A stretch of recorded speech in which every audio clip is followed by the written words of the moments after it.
Mbote na bino ba o nyonso ba mesana kolanda biso ezali makazi na bino focus sur votre chaîne MMC Numérique TV. Je pense que ezali mukolo molam sima ya ba o nyonso to vivre a semaine ba rambo ya bien belé e komela kibiso. Et surtout mais nos sincères félicitations na ba Léopard o ba PC qualification après 52 ans de pouvoir d'absence. Nanga ina ba tebe awa to botama kinamte. Là, je vois l'équipe technique qui me tient accompagné. Namoni, ingénieur Eddy, comme notre réalisateur principal. Namoni, derrière les caméras, il y a Osé Nimi, Tobenga Kaye 77 éléments, sans oublier notre ami Plamedi, et puis notre concert Chris. En tout cas, merci Nabino, parce que vous nous avez fait confiance. Espérons que Bisope, Tokoka Koran de Bino Ascenseur, Nao Etali, Moussala, Nakatia Monde et Information. Lelo Tokobeta moi l'isolomoke, c'est une réaction ou bien notre analyse par rapport à ce que Paul Kagame vient de nous confirmer. Oh tolobaka depuis Kala. Mais Batuakot Bandimagate Batuakota, je vois même des gens continuent à douter aujourd'hui que Kabila Aza M23. Mais ce qui est bimi na munoko ya Paul Kagame moko bangomi bani très bien. Babanda pe aventure ngo lelote depuis Kala. Alors, ce qui est commun à niveau que Yemokaloba, c'est une bonne chose. Pour yo muto yo kakate, yo muto nimagate, yo kanamato na yo moko, Yemokalobi. Mais avant que tu développes ce sujet, je veux un peu remercier Nyon Basunga Kabiso, Balanda Kabiso, de loin ou de près. Entre autres, Maman Nabiso, l'honorable présidente, Maman Clémence Bilonda, c'est la présidente de la fondation Sangana. Pona musala nyonso asali pona bandeko ya Lukunga. Je sais que le résultat est pesaki et elle a été proclamée députée nationale. Et ça qui pambate, c'est parce que sur le terrain, elle est présente, elle continue à l'être tous les jours à côté ou bien au côté. Il y a ndeko na nyonso ya Lukunga à travers ba commune nyonso ezo constitué district ya Lukunga. Nake mo musika vraiment nake côté mboka Donald Trump. Kuna namoni ndeko na biso JDT na benga ya JDT mais s'appelle Judith na papa na biso Ali Kibonge, c'est la famille Kibonge avec tous les enfants ensemble te pesi nombote na kiti na longwe kuna na nord na zongi boy na sud musika na sud Afrique namoni ndeko na biso Fiston Kiomba na Male Wasaila ba Congolais kuna na ba ndeko nyonso africain bazali autour na mboka ya Nelson Mandela. Eza place ya malamu soki ozana posa ko lia mwa eloko ya frais ya bio. Oleki wana c'est Fiston Kiomba. Babenga kango chez Fiston, eza restaurant. Ya biloko bien. Eza net ya bino boyebi ya science étoile te. Eza cadre moko ya propre motoake ya vandi pe a sepeli. Je ne peux pas oublier nyonso basunga kabiso ezala awa na Kinshasa, ezala à l'intérieur du pays. Entre autres, namoni madame Nabiso Florence Ngoudia. En tout cas, hier Torobo ça a été parce que elle nous a beaucoup aidé. Na babiloko ebele moyen kotanga ngo awa ezalité. Bandeko bazali tellement ebele, ceux qui n'avaient pas banda kotanga liste abatwa. Euroskezo émission mobimba. Baza tellement ebele, na pesi bao bazana chikapa mbote, na pesi bao bazana loja mbote. Na o nyonso bazana kabinda to pesi mbote nyonso bazali na kenge mbote pana bino nyonso bazali côté ya Lualaba. Là je profite pour ouvrir une entre parenthèses à événement salamaki lobby na bien ceux qui lobby soki avant-hier côté ya Kanya Makasese. En tout cas bato babundisa Congo baza ebele. Vous savez très bien que cette institution, le service national ezali moko ya ba service ezali ko rendre République démocratique du Congo fière. Et Kambami et pas mwana mboka général Kabwik. Mais qu'est-ce qui se passe? Ezana batu moko wa bafanja na Kinshasa. Musana bango kotindela bano na ba message ya lukuta. Ono bo tuna général mbongo batindele ba prime na bino komi kuna fallait pour réclamer ba prime et tout ça les autres à l'incitation ou bien les autres à la révolte. ezali sérieuté. Bano bakendaka wa toujours les mêmes gens. Oh bazo formé bana ko basoda. Balingi babo bazo mabana kuna. Bolembi ba mususu batinda bambongo bana mususu bakima. Baya butu bazonga Kinshasa. Lelo baza wakuluna mususu baza na prison mususu bakufa na makala kuna. Likola motema bena bino. Botika bana batu bafanda basala musala. Et cependant ce temps récolte mati makasi production ya kanya makasi c'est mati makasi. D'ailleurs c'était prévu que semaine otozo banda mokonzi mboka kitakuna po akende ko lancer récolte oyo basali ya année ya saison oyo. Mais voilà lokola bana ngopé mitu et ça la bien te motazo manipuler bino. Boye c'est que non tika biso to vanda awo. Yo kenda kuna pour la formation. Ata soki bo futi yote po mna weza wapi. Ba memaka na kanya makasi so zaka d'abord kuluna. OK kuna oye koli musala. Sko zo zenga susu nini ozo réclamer salaire. Salaire ngo zo réclamer o tumbana na matela o lalelaka o bebi sebiloko o bastomi na mbongo ebele et après o réclamer ce salaire. Mais soyons quand même bateau mito ezo sala. Bazo bengamino les bâtisseurs. Un bâtisseur c'est quelqu'un atiki mentalité na kala comportement na kala. Bozalate lokola ba o susu azaki président de la République yo na komi rebelle. To bandaka peli selon mbala moko. Mikolo ezaka balali balamoki point de presse. Balali balamoki interview. Balali balamoki tsko eza nini nango esui bango kuna.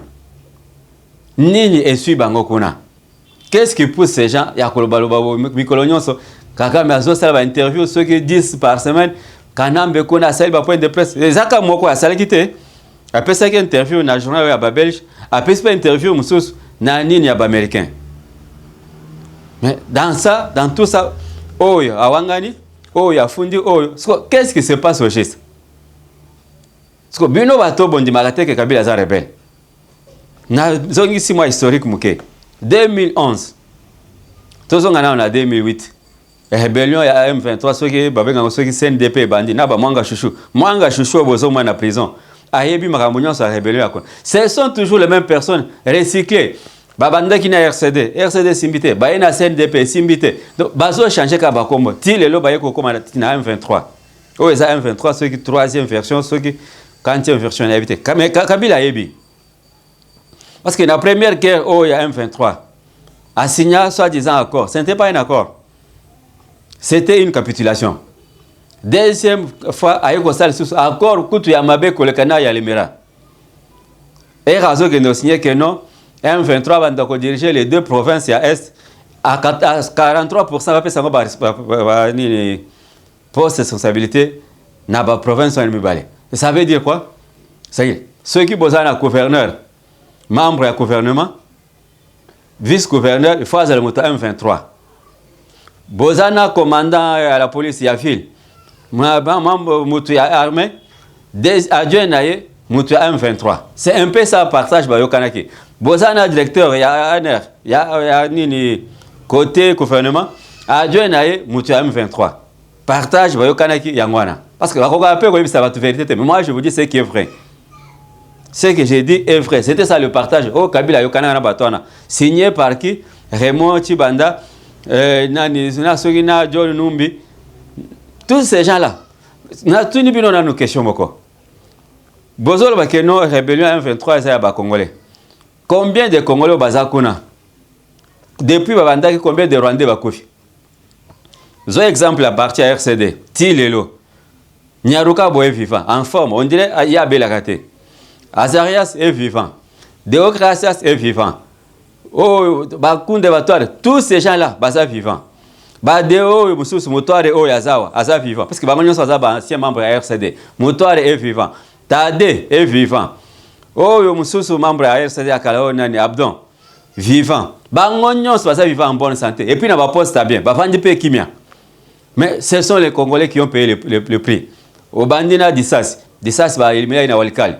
Oye pa musée akufi. Simaya musée ba éliminer nani Gaëtan Kakudi. Ba tous ces compagnons de musée ba kenda. Ba ko éliminer nani Katumba Mwanke. Tout celui qui était congolais, 100% congolais, il faut balongoler la scène. Bango batika la korenye.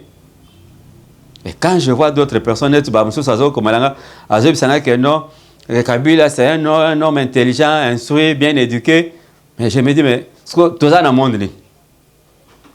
Éducation, c'est ça que tu appelles l'éducation.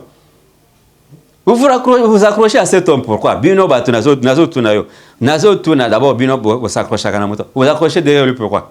Vous gagnez quoi? Makila ba congolais, dengue bazo kufa. Les autres personnes de ces mots. Là, je profite pour lancer un message na ministre des Affaires intérieures, Nani Jacquemin Chabani. Est-ce qu'il n'y a pas moyen, na bino ba député, il n'y a pas moyen d'adopter un mécanisme? Parce que Kabila nous a déjà montré ce qu'il est. Il vous a déjà prouvé que nous Yende M23. Il n'y a pas moyen que le mécanisme soit mis en place. Mututu a collé Kanaba Média. Que ça soit à Kinshasa, et même à l'étranger. Oh, l'Union soit défendre Kabila qui soit arrêté. Na Média, il faut suspendre l'ango, pour suspendre l'ango. Parce que je ne vois pas un criminel à Zot Bomabatouna Nazamba au même titre que Baadef n'a évité. Parce que il y a même des gens qui font débat sur ça.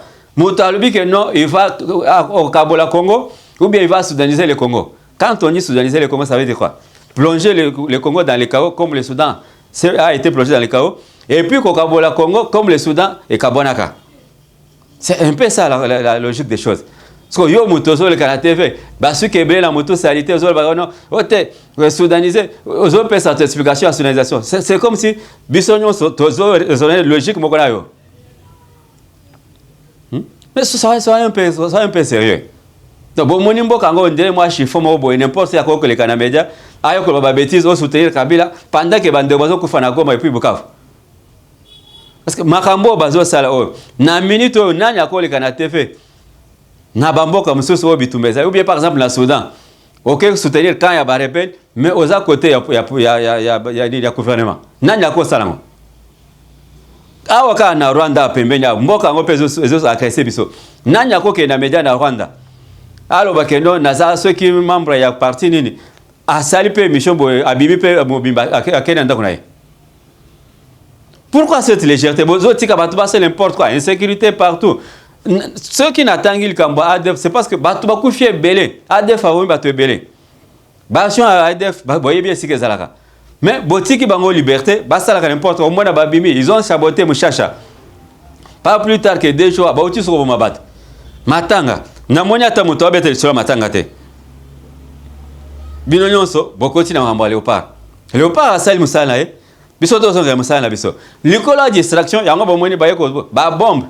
Ba nini drone et outil Rwanda et bombardé ba officier na nini na Minembwe bakufi et bovandi kuna Minembwe pour nini chaque fois ce que mon RDC a bombardé Minembwe Kanyuka na bisima ba yaka bisabino que non Minembwe est habité par des civils non mutako sabinote et si ka bitumbezali civil a kovandate et si ka bitumba bombe zo ko civil a kovandate au contraire. Il y a des gens qui sont à Minembwe. Moussala bango ko sala minéré. Ba mine de minéré wana ba mine wana oh pesa bango ba minéré. Nde ba population civile bango ba bengaka. Parce qu'ils sont là pour l'exploitation. Na compte ya RC nani Rubewa, compte ya Nyarukabo. Nde mbongo nyonso ba kotizaka na États-Unis et ya kande wana. Pona ko sala musala minéré bima eke na Rwanda. Nde bazo so que non ils ont bombardé des zones densément peuplées de civils. Ango civil nyango vanda ka place wana. Pour ebele basi bakima bakota zamba civil nyango vanda kuna so bango ba bombarder ba civil bazate bino ba bombarder ba drone yaki ko bombarder ba civil bazate na zongi na dossier tozaki nango il a fallu pe bocha pe atamatanga bande ko bazo kufa ADF so bomba bolbi que non to observer journée par exemple net les 6 c'est au prochain lundi prochain et ali journée ya papa na biso Simon Kimba bolbi que non en mémoire ya babato bakufi to commémorer journée Simon Kimba ensemble avec les victimes ya ba sacre ADF ça sera un peu logique olia ko vanda kimia boye on dirait battement quoi différent à ce qui se passe na bambo comme ça non nous devons compatir avec nos frères ceux qui bakufi baza congolais nous devons aussi les honorer na koti na dossier ya Kanambe na papa na ye Kagame. Kagame va passer, faire un point de presse, il dit, d'ailleurs c'est une interview. À Zoloba, l'affaire, ou bien l'histoire, il y a M23, et l'histoire à Rwanda, c'est une histoire des Congolais. Naebaki, Nasi na loba likambo que un jour va koloba kezali, makambo ba congolais pour nini bazo pousser Kabila aya ko za mouvement na parce que il se cache trop azo bata matro il fallait abima fin de compte abimi il vous dit que non d'abord il a commencé par les fruits du sud ah oui alba que non M23 ils allaient aspiration ba congolais c'était une façon déjà de s'approcher il y a côté déjà que non ceux qui bon moninga ko boka moité et après il vient là-bas à s'installer na Goma. Je vous pose maintenant une question yo moto tuninga que non pour nini Kabila bozo benga rebelle alors qu'il a combattu le M23 en 2012. N'est-ce que réponse c'est ça, oui. Comment voulez-vous qu'un ancien président de la République, bien que Azaki Akima kia oye moko, parce que muto abengana kaya wazate, Akimi, mais curieusement, mouvement oya benga kaba rebelle, après si bango raison, et puis que non, ils allaient l'aspiration va congolais. Kaka ye moko, que sous kobanda na batwana, bango nde ozo protéger, sko tolobani. Yo zalaka moibite sko ke bana ba mibi, sko ba obenga nani. Oza moibi bandoki bapumba kana butu yo pe bakocholi banda na bandoki na butu siko ba obengo nani malgré ba onsu zolo baka to uti matanga na butu so ba kangyo na uti matanga te yes que ya uti matanga te ayebi eloko ni netindia akoma kona et on l'a maintenant forcé par Paul Kagame alors ba keno charge l'équiping pression l'équiping ba congolais bazo la kisanga mosapi ba congolais bazo la keno c'est Paul Kagame qui tue mais yo moko ya ko za makampona yo comme ça yo moko bima total réaction aux alani. Réaction à yango. C'est vraiment honteux pour quelqu'un au Congo et PC nyonso. Kabila ya na Congo to ebiango na babot. Alata babot ba bikumba na makolo. Azalaka atata na brouette na maboko na ye. Mais curieusement, Kabila a comme milliardaire, Kabila a comme président de la République, Kabila a 18 ans au pouvoir et Kabila a bimi na mboka sans visa ya DGM, sans autorisation ya Akima. Il se retrouve maintenant à l'est et pas wapi M23 azako konza. Ba congolais nyonso bakufi bazana mutu na ye. Parce que Paul Kagame ye mokonde azo confirmer que non, yende azali chef ya ba M23. Yende ayo ko récupérer mouvement na esali ba simbisa ki Paul Kagame mais mukolo mouvement ayo ko récupérer. Ko lokate o justifier o pese biso ba explication e belé non ce qui ndeni non. C'est sa nature parce que moi je sais que le monsieur était dans M23. En même temps, président de la République, mais en même temps, chef il y a M23. Rappelez-vous des marches au Salama 2016-2017. Il a vu ce bateau, même en 2018, il a vu ce bateau. Bon, moi, je suis noir, je suis tenu à la PEM, je suis noir, je suis tenu à la police, je suis noir, je suis tenu à la FARDC. Ce n'était pas des Congolais, c'était des Rwandais. Ah, on se retrouve Paul Kagame va faire ce qu'on appelle les semblants de retrait. Pourquoi il a fait sortir le Kamba Kabila? Kabila Bimi pour récupérer Masolo. Ils vont se faire semblant comme si Rwandais va se retirer. Mais ce sont les mêmes gens. Et la nuit, la casquette M23 Kabila a formé les militaires na Goma ou bien à Bukavu. Ils vont combattre le gouvernement congolais. C'est un peu ça la stratégie. Bon comprendre déjà facilement que non stratégie on a déjà dévoilé tous dévoilé ngolelo oh bango bazo préparer quoi ça là bazo ça la retrait ya lukuta mais ils vont rentrer sur notre casquette ya keno membre militaire ya M23 ça y est basoda rwandais bakei oh bono bazo mona baza basoda M23 non et ce sont les mêmes militaires rwandais na moi boko mona bati biloko na mutu bakei na butu bazongi na ba même zone na compte ya M23. C'est un peu ça la stratégie au Bango va adopter. Alors, toujours c'est un service. Moi, je me pose des questions. Bino bateau pour diriger un drone. Est-ce que pour abattre drone ennemi, il faut l'autorisation de Kinshasa? Yo moko zana en danger, osa menacé, on veut te tuer, mais aux autres c'est que non pour utiliser Mundu il faut Kinshasa passe l'autorisation. Non, non. À moins que osana mutumoko complice sur place. À moins que mutumoko complice un infiltré à la pembe na yo. Mais vu na yo moko zo chango en danger ko lobake no oza l'autorisation ya Kinshasa. So Kinshasa pour aïe sonine. So so ko bengi chef ango la Kinshasa téléphone ele gate. So sani. Yango bomoni ba officier ba kufi. Bomoni ba officier ba kufi. Drone et outil na Rwanda. Je me pose cette question. Comment drone 4 drones écoute Rwanda et yeti kota Minembwe na nini au plateau ya nini ya Ruzizi. Au plateau ya Minembwe. Et comme Rwanda nini, c'est bomona kangoto bomona kangote. Ou bien vous êtes en train de prendre des photos comme si ba touristes ba que filmer ba nyama nazo. Non, soyons quand même sérieux.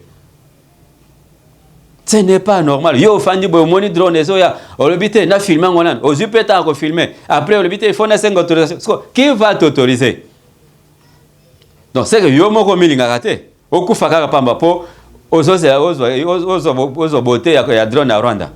Non. Cette histoire doit cesser.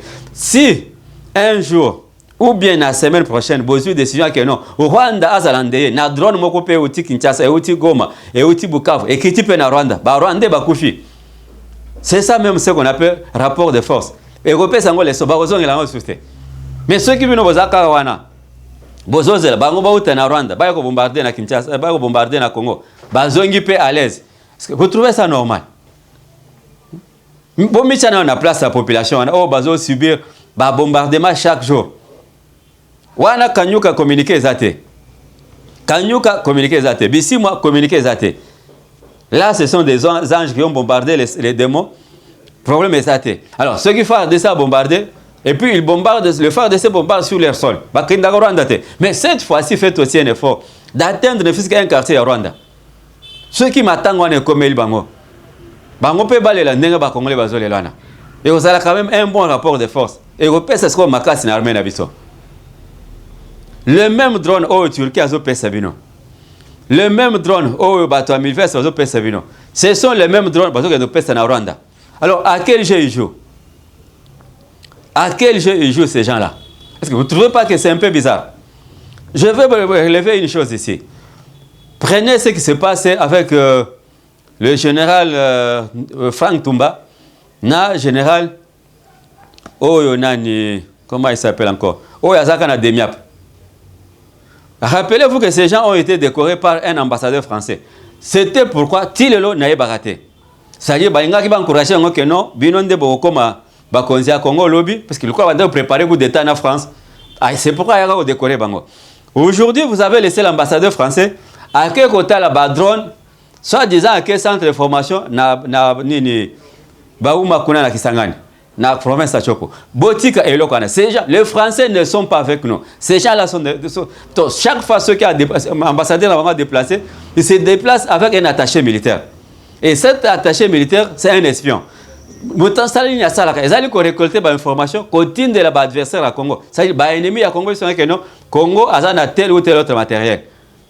C'est pourquoi parfois, on commande sur terrain, utiliser le système à brouillage pour contrer les drones à Bino.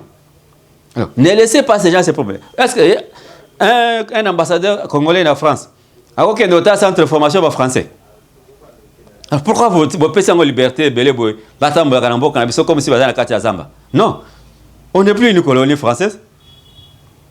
L'époque de la colonisation est déjà passée. Vous savez un complexe, un ambassadeur qui se déplace comme ça. Vous voyez ce qui s'est passé avec l'ambassadeur italien. Oh,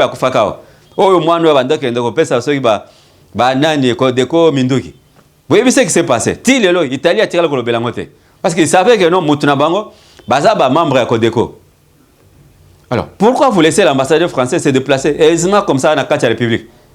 Et puis vous amenez quelqu'un qui vous savez très bien que son pays est derrière le Rwanda. Mais Bozo, mais Maya, qui nous visiter un site, et là, un site stratégique pour la défense du Congo. Non, ne refaites plus cette histoire. Attends, ceux qui comptent, bon permettre de visiter Babio Kwana. Bon ça l'ango sousté. Comment quelqu'un qui vous Macron, est-ce que Macron a évité que Paul Kagame a signé permission à manani la dame o ya nani? O ya nani humanitaire. Est-ce qu'il y a bien côté? Na circuit est-ce que basola qui le et ce sont ces mêmes gens qui besoin permettre que vous visitez les militaires nabiso, va visiter le centre de formation, va visiter le site à drone. Non. Ne refaites plus cette histoire. C'est une erreur très très grave. C'est une erreur très très grave. Botika batwana basala, musala ila kia weza makambo ya pays na diplomatie en mboka na. Les attaques que nous visiter banine. On est au pesa kana Frank Tumba. Le Frank Tumba ça. Na prison. Et vous pensez que ceux qui baquent c'était pour du plaisir? À qui vous visitez quand on n'a pas mal? Non. Et si manango, bon, on a des drones et au Rwanda et quoi place on a? C'est-à-dire qu'il y a des données qui ont été livrées. Il y a des données qui ont été livrées. Alors, ne nous laissons pas endormir par ces belles paroles Yabatona, soit disant, Balinga Kabiso, Bazo, non. Depuis Balubakal Kamba, réouverture à l'aéroport à Goma, Bafongola, personne. Balubelarango peut sauter. Macron a des problèmes très sérieux chez lui en France. Vous avez suivi ce que Trump lui a dit. Il a dit ces gars-là ne dorment pas bien. Il souffre avec sa femme. Parce que Benoît, on a besoin de sa importance comme si Bazali n'a pas marché à résoudre le problème à Congo. Non. Ils sont tous derrière le Rwanda, la Belgique, la France, le Royaume-Uni, la Pologne. Tous ces pays sont derrière le Rwanda. Bangonde a besoin de soutenir le Rwanda. Parce que Benoît Bokenda n'est pas là. Moutaye, le besoin de dossier à nos partage à minerai. Et ça, c'est Sarkozy. Ou bien Bobosani. Moutaye, le que nos photos, air de ça, minerai, il faut qu'on ait. Et ça, c'est Sarkozy. Bon, tous un peu naïveté. Tous surtout naïveté côté Wana. Et ça, sécurité, nous devons retrouver notre pleine souveraineté. Comme ça, en tout cas, je vous dis merci. Parce que le temps, c'est de l'argent. Mais sinon, continuez à soutenir notre pays, notre armée.